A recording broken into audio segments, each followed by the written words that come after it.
Welcome to Enlightenment with Julian Nicholas, your gateway to a journey of self-discovery and empowerment. In each episode, Julian delves into the essence of wisdom and self-esteem, offering insights and messages to inspire your growth. Now, here's your host, Julian Nicholas, to guide you on this transformative journey towards living your best life.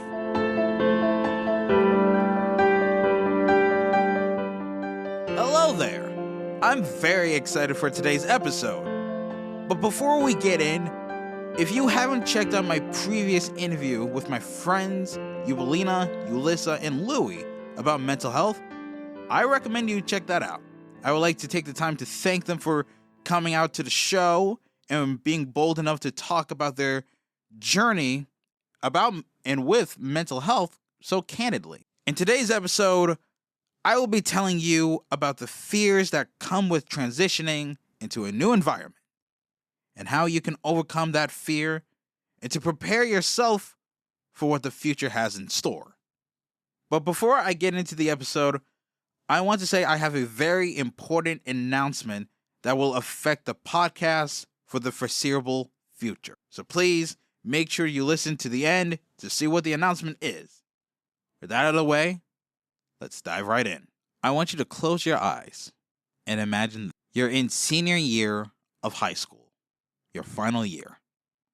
At first, you think very little about it, but when April, May, and soon June rolls around, now you're thinking about things like your future after high school, all the memories and all the people you're going to miss. You know, deep down, it will be a hard transition for you because everything will be so different and new to you. You're trying to grasp yourself with this new set of changes, but you're not ready and you're not comfortable with this change of setting. Plus, you'll leave practically everything behind. The only thing you'll be able to carry is yourself into the next chapter of your life. Or how about this? You lived in this town for all your life. You know, the people who lived in that same town as you have, and you are great friends with them. But then you are given an opportunity to further yourself or your career, or something that is generally positive. Maybe that opportunity or sudden event is from your parents, and it affects the whole family, including you.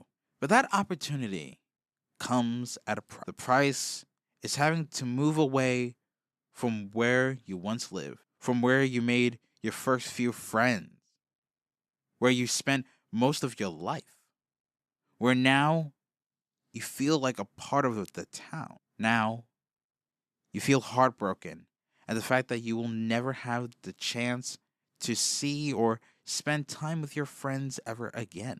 You have a flurry of emotion, happiness, and optimism because this is a new adventure for you, and this could be a benefit for you or for someone you know. Or your mood can not only be one of sadness, but also fear and worry because you don't know what that opportunity may hold for you. And not only that, you're leaving behind valuable things that brought you so much meaning and joy in this life. It gave you memories that you reminisce and fond over. Now, you may open your eyes. My friend, what I just described to you is called the fear of change, or the great fear of moving on. You see, we as people are prone to that. That feeling of fear when we are exposed to change. And let me tell you, it is neither weird nor strange or peculiar. It is a normal feeling to have. I'm sure we all have felt that fear of change in our lives before, whether when we were babies to even now as we get older. The fear of change is a rational fear. It is a reasonable feeling to have, especially when given or exposed to something new or foreign. Now, I want you to ask yourself something. I want you to ask yourself some of these questions. I want you to ask yourself, what's causing me to be afraid of this change? How does this new change affect me? And why is this going to affect me? And the next question I want you to think about, what do I need to do to prepare myself for when that time comes? The first question I want to look over is the cause.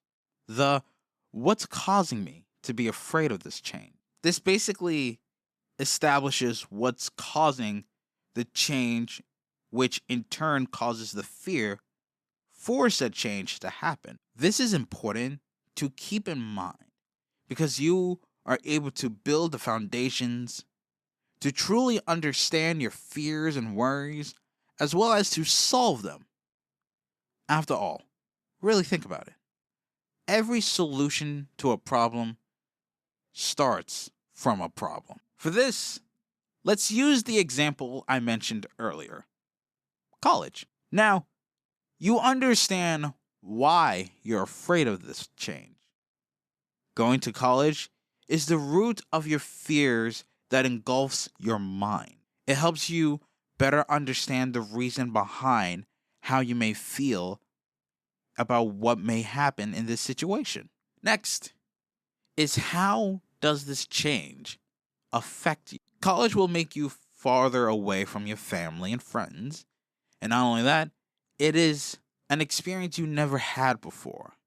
And since this is a new chapter in your life, you're nervous, even afraid. After all, we don't know what the future lies ahead of us. You are just walking blindly into this feeling of the unknown. Now, we get to the part where you have to ask yourself, why? Why is this going to affect me? You see, going to college will affect you because you're allowing yourself to be set in a different place, meeting different people, and not only that, but now you're granted more independence and responsibilities in college compared to any point in your early life, especially compared to when you were in high school. In addition to that, you also may be given new challenges from entering this new experience. This can range from the new workload to homesickness to just adjusting to the new college setting and atmosphere. Finally, you have probably the most important part of this entire segment, and that is, how do you prepare yourself for when that time comes? Let me be honest with you. This isn't 100% guaranteed where this will wipe away all your worries and fears, especially when it comes down to transitioning and moving to a new environment. Because at the end of the day, we are still people. We are still human beings. We can plan ahead all we want, but sometimes we are still prone to feel worried or afraid or even scared. But it's crucial to remember to not allow your fears deter you from embracing what lies ahead. Even when you don't know what that thing may be, because running away from it will make the journey harder rather than running through it, rather than persevering through whatever the new experience has to offer you, good or bad. One way for you to prepare yourself is being able to spend as much time with people. Spend that time you still have with people who you surround yourself with. And make sure you do that before you leave. That way you can still tell yourself that you are able to enjoy yourself with your friends before you set off into this new chapter of your life. Outside of spending time with your friends, having optimism is another way of preparing yourself for this new challenge. Just think about it like this. When a new event in our lives is approaching, we immediately think of the worst things that will happen. You begin to ask yourself things like, will it be successful? Is this really good for me? Am I really ready for this? Am I good enough for this? But the problem is that we are so entrenched with looking at the downside of this. We shove away all the positive things and thoughts out to the curb. What this does is that it allows us as people to overthink and worry and only worry about the negatives of this new opportunity or experience. Instead, try to find some of the pros or benefits in this new opportunity. That way, you can not only have a more broad mind of what's going on, but you can also see some of the positive changes that is being made in your life by doing this opportunity. An allegory I like to use is from the show Pokemon, where a 10-year-old boy named Ash Ketchum goes on adventures with this Pokemon named Pikachu in order to win a championship depending on the region he goes to. And if you like Pokemon, tell me your favorite Pokemon in the comment section. In each installment of Ash's story in Pokemon, he starts his journey meeting new friends who join him. And by the time he loses the tournament or he's ready to begin his new adventure, he's ready to set off to a new region in the world of Pokemon. But he leaves his friends behind, and yes, that may be quite sad for him to experience, but he doesn't allow that to stop him from wanting to be the very best that no one ever was. And he continued his journey, meeting new friends, doing new adventures or experiences, and repeating the cycle. But the only character that stays with Ash for the ride is Pikachu. That's why we have friends for a reason, friends for a season, and friends for a lifetime. But I'm going to put a pin in that for a later idea for an episode. But the point of the allegory is that it also applies to human beings. We set out on our journey, meeting people along the way, and sometimes those people will have to depart from our lives, or we have to depart them, especially when an opportunity sees itself. Sometimes you have to learn the positives there will be when you have to take an opportunity. And while yes, there will always be a negative or two in the change you have to set for yourself, it is important to either focus on the positives or try to balance out the good and the bad about your new endeavor. And while yes, there are always a negative or two in the change you have to set for yourself, it is important to either focus on the positives or try to balance out the good and the bad about your new endeavors. To add on from that, also remember to do positive affirmations. My other idea is to also get and keep the context of the people you still want to keep in touch with. Think about it. We live in such an advanced time where you can just click a few buttons to send a text or to call someone, whether it's on Instagram, WhatsApp, or iMessage, or any other means of contacting. And if you prefer to have fun in person, why not ask them if they want to plan something so that way you and that person could reconnect and spend time with each other.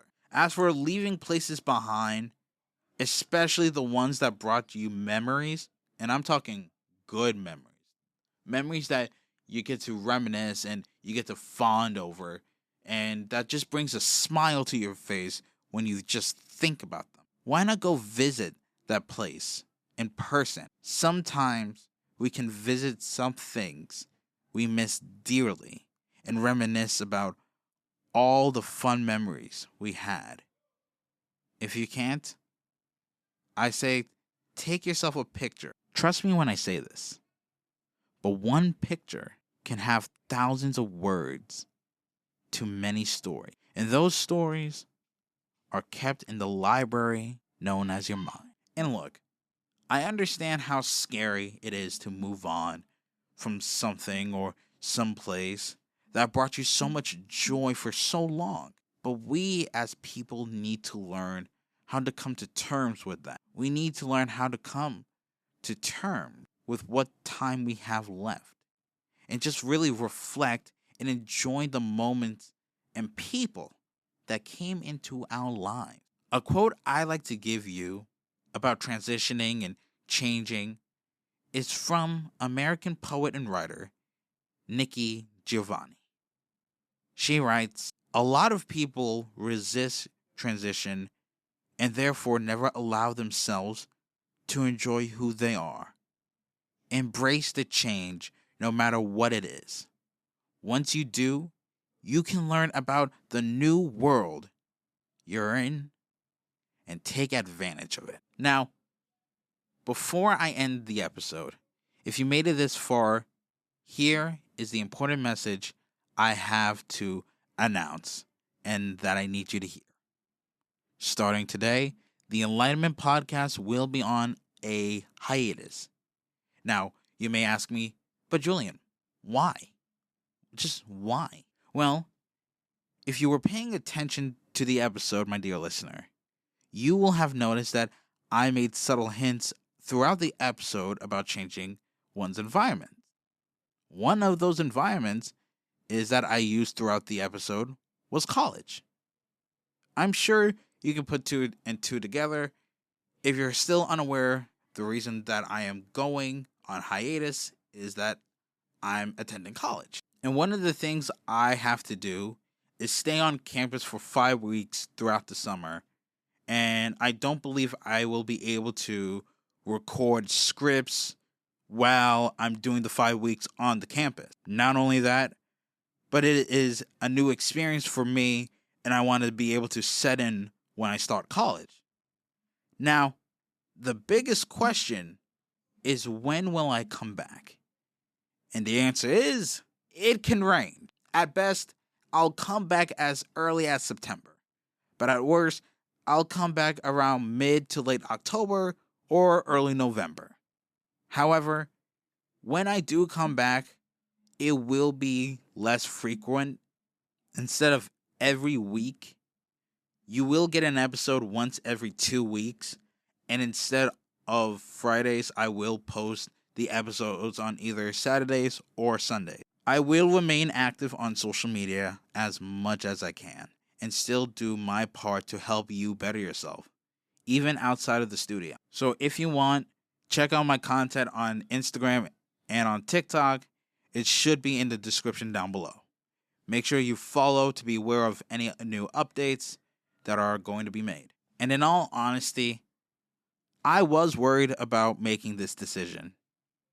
I worked so hard to build this following, and I was worried that I would have to work harder to regain any momentum. But honestly, that's the true beauty of this podcast. When I first started this podcast, I was fully aware it would take a lot of time and energy to put a lot of effort into the growth of Enlightenment. And not only that, I will also have to put in that same time and effort for people to listen to it and like it. But since February, when I established this podcast, and since I released the first episode in March, this podcast has accomplished so much. We reached 37 followers on Spotify, 34 followers on TikTok, and as of recording, we have reached 97 followers on Instagram. We have reached 11, now 12 episodes, 2 interviews, and 3 enlightening stories. We even have our very own mascot. And this is only June. We have accomplished so much in such time, it leaves me astonished and genuinely hopeful for the future of this podcast. No matter what hardships comes in the way, this podcast and myself will still be here and persevere. No matter what happens to me or the podcast, I want you to know that I am genuinely thankful. I feel like I don't say this enough, but I want to say thank you. Thank you for taking the time to listen to what I gotta say. Thank you for the love and the support. I have some people who tell me that the podcast helps them with their lives, how they would listen to it at work or when they're working out, doing the gym, sleeping even. And it makes me take a step back and say, holy crap, I did this. And the fact that this is just the beginning surprises me even more. Who knows what the future holds? So I say to all of those listening, if you want to ensure that you're in the right headspace and continue to walk the path of progress, to better equip yourself with the sage wisdom to help guide you on your journey we call life, and to become a better version of yourself, my suggestion is to press the follow or subscribe button wherever you're listening to this fine and lovely podcast. If you know someone who could be in need to hear these words, to steer them to the path of progress, and to feel empowered, informed, and inspired, make sure you share this podcast and its teachings to them. Until next time on your journey, my dear friend, keep the candle burning. Thank you for listening to Enlightenment with Julian Nicholas. We hope today's episode has sparked new insights and empowered you on your path to personal growth. For more inspiration and wisdom, be sure to subscribe and follow. Connect with Julian on Instagram at enlightenment_pod. And if you found value in the show, please tell someone else. Join Julian next time as he continues his journey towards enlightenment. Until then, remember to embrace your journey and live your best life.